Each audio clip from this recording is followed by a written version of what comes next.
అలు ఖుదార్ వంతెన అల్షైబ్ వంతెనపై గంటకు 100 కిలోమీటర్ల వేగ పరిమితి వ్యవస్థను ప్రారంభించినట్లు పేర్కొన్నారు.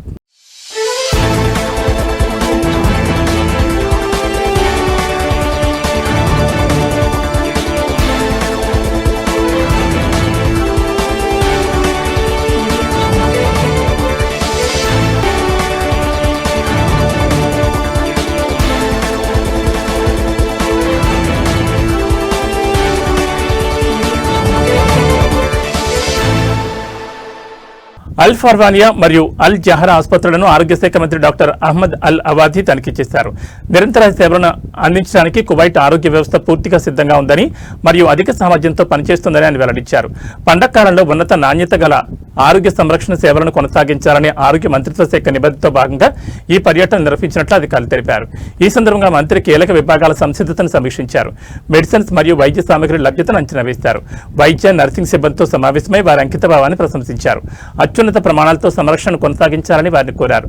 అల్ జహరా ఆసుపత్రిలో డాక్టర్ అల్ అవాది వెంట ఔషధ నియంత్రణ సహాయ కార్యదర్శి డాక్టర్ అహ్మద్ అల్ సయీద్ కూడా ఉన్నారు. అక్కడ వారు ఔషధాల నిల్వల స్థాయిలను పరిశీలించి సేవలు సజావుగా అందేలా చూసేందుకు సరఫరా వ్యవస్థలను పర్యవేక్షించారు. మరోవైపు సీనియర్ ఆరోగ్య అధికారులు పలు కేంద్రాల్లో విస్తృతమైన క్షేత్రస్థాయి తనిఖీలు నిర్వహించారు. ఆరోగ్య సేవల సహాయ కార్యదర్శి డాక్టర్ హిషామ్ కాలిందర్ ప్రత్యేక విభాగాల సందిగ్ధతను సమీక్షించేందుకు ఆల్ సభ ఆసుపత్రిని సందర్శించారు.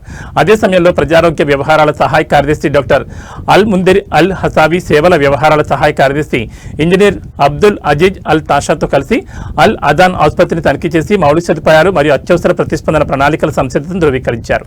సహాయక వైద్య సేవల సహాయ కార్యదర్శి డాక్టర్ అబ్దుల్లా అల్ ఫారిస్ ఈద్ సందర్భంగా అత్యవసర పరిస్థితులను ఎదుర్కొనేందుకు ప్రతిస్పందన యంత్రాంగాలు మరియు కార్యాచరణ సంసిద్ధతను అంచనా వేస్తూ అత్యవసర వైద్య సేవల విభాగం, కార్యకలాపాల కేంద్రం మరియు అంబులెన్స్ యూనిట్లలో పర్యటించారు.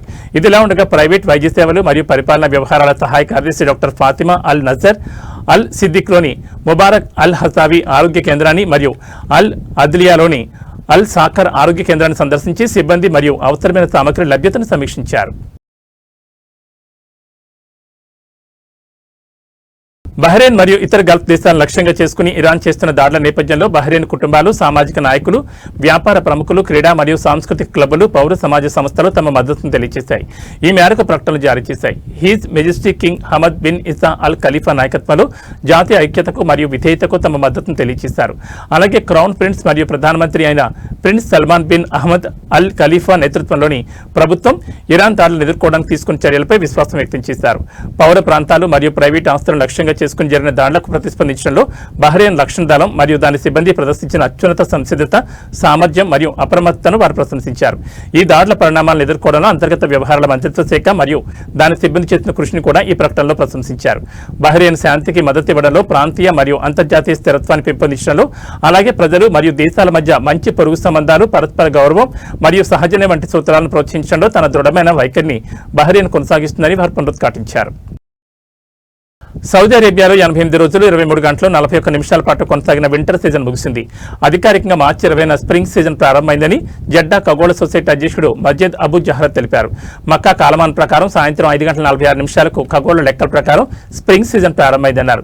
ఈ సమయంలో సూర్యుడు భూమధ్య రేఖకు సరిగ్గా పైన ఉంటాడని, దక్షిణ నుంచి ఉత్తరానికి ఖగోళ భూమధ్య రేఖను దాటుతున్నట్లు కనిపిస్తాడని, దాని కాంతి ఉత్తర, దక్షిణార్థ కోణాల మధ్య దాదాపు సమానంగా ఉంటుందని ఆయన వివరించారు. ఇదే సమయంలో ప్రపంచంలోని చాలా ప్రాంతాల్లో పగలు, రాత్రి సమయాలు దాదాపు సమానంగా ఉంటాయని, అయితే పగటి సమయం కొన్ని నిమిషాలు ఎక్కువగా ఉంటుందని అబూ జహ్రా పేర్కొన్నారు. ఆ రోజున సూర్యుడు సరిగ్గా తూర్పున ఉదయించి సరిగ్గా పశ్చిమాన అస్తమిస్తాడని, ఇలాంటిది సంవత్సరానికి 2 సార్లు మాత్రమే సంభవిస్తుందని ఆయన తెలిపారు. జూన్ 21న సమ్మర్ సీజన్ ప్రారంభమయ్యే వరకు, అంటే సుమారు 92 పగళ్లు 17 గంటల 40 నిమిషాల పాటు స్ప్రింగ్ సీజన్ కొనసాగుతుందని అంచనా వేసినట్లు వెల్లడించారు.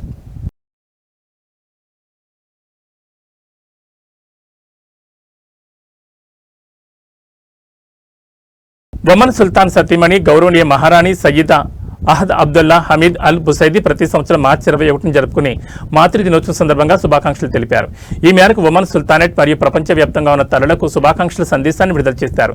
ప్రతి సంవత్సరం మార్చి 21న వచ్చే మాతృ దినోత్సవం సందర్భంగా ఒమన్ ప్రపంచంలోని నలుమూలల ఉన్న ప్రతి తల్లికి మా అత్యంత హృదయపూర్వక ప్రశంసలను మరియు కృతజ్ఞతలను తెలియజేయడం తనకెంతో ఆనందాన్ని కలిగిస్తుందని పేర్కొన్నారు.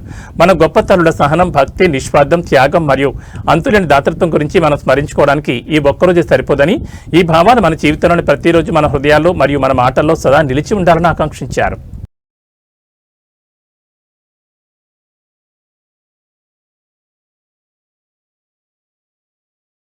డిస్కౌంట్లు, ప్రమోషనల్ కార్యక్రమాలు, ఈద్ అల్ ఫితర్ సమయంలో పెరిగే సీజనల్ పెరుగుదల కారణంగా దోహా వ్యాప్తంగా ఉన్న రిటైలర్లు, వినియోగదారుల వ్యయంలో బలమైన పెరుగుదలను గమనించారు. మాల్స్ మరియు హై స్ట్రీట్స్ లో సందర్శకుల రద్దీ పెరిగిందని, ఫ్యాషన్, ఎలక్ట్రానిక్స్ మరియు గిఫ్టింగ్ కేటగిరీలో డిమాండ్ కేంద్రీకృతమై పెరిగిందని పరిశ్రమ వర్గాలు వెల్లడించాయి. ఈ సంవత్సరం ట్రెండ్ వినియోగదారుల విలువ పట్ల మరింత స్పృహతో ఉన్నారని ప్రతిబింబిస్తుందని రిటైలర్లు అంటున్నారు. కొనుగోలుదారులు పూర్తి ధరకు ఆకస్మికంగా కొనుగోలు చేయడానికి బదులుగా చురుగ్గా డిస్కౌంట్ల కోసం చూస్తున్నారని పేర్కొన్నారు. మేము అధిక రద్దీని చూస్తున్నాం, కానీ గత సంవత్సరంతో పోలిస్తే వినియోగదారులు ధరల పట్ల చాలా సున్నితంగా ఉన్నారని రిటైల్ విశ్లేషకుడు ఆండ్రూ విలియమ్స్ అన్నారు. ఖతార్ రిటైల్ రంగానికి ఈద్ పండుగ కాలం అత్యంత కీలకమైన ఆదాయ వనరుల్లో ఒకటిగా నిలుస్తుంది. వ్యాపారాలు అమ్మకాలను పెంచుకోవడానికి ప్రోత్సాహక ధరలపై ఆధారపడతాయని తెలిపారు. డిస్కౌంట్ చేయబడిన వస్తువులు, ముఖ్యంగా దుస్తులు మరియు యాక్సెసరీల విషయంలో చాలా వేగంగా అమలవుతున్నాయి. అయితే ప్రీమియం లేదా సీజనల్ ఉత్పత్తి అయితే తప్ప పూర్తి ధర కలిగిన వస్తువుల అమ్మకాలు నెమ్మదిగా ఉన్నాయని వివరించారు. విలాసియో మాల్ మరియు మాల్ ఆఫ్ ఖతార్ వంటి ప్రధాన షాపింగ్ కేంద్రాల్లో రిటైలర్లు ధరల తగ్గింపులు, బండిల్ ఆఫర్లు మరియు పరిమిత కాల ఫ్లాష్ సేల్స్ తో కూడిన ఈద్ ప్రచారాలు ప్రారంభించారు. వినియోగదారులు డీల్స్ ప్రయోజనాలు పొందడానికి తమ కొనుగోళ్లను చేశారు. ఈ వ్యూహం దుకాణాలకు వచ్చే వారి సంఖ్యను మరియు కొనుగోలు చేసే వారి సంఖ్యను రెండింటినీ పెంచుతున్నట్లు కనిపిస్తోందని ఆండ్రూ విలియమ్స్ విశ్లేషించారు. ఇవి బులెటిన్ విశేషాలు. మరో బులెటిన్లు మళ్ళీ కలుసుకుందాం. నమస్కారం.